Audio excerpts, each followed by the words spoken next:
اهلا بيكم في المتحف المصري بالتحرير.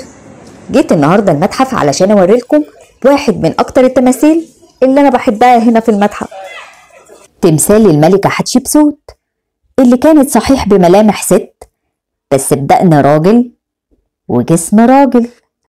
طب ليه الملكة حتشبسوت كانت عايزة تظهر بشكل راجل؟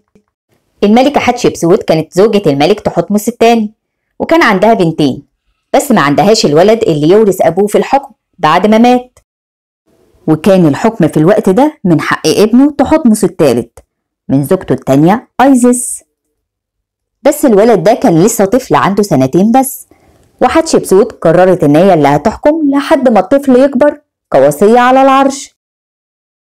وفجأة أعلنت الملكة حتشبسوت إنها الملك الفعلي للبلاد، ومحدش هيحكم مصر غيرها، ولا حتى ابن جوزها لما يكبر، هي الحاكم وبس.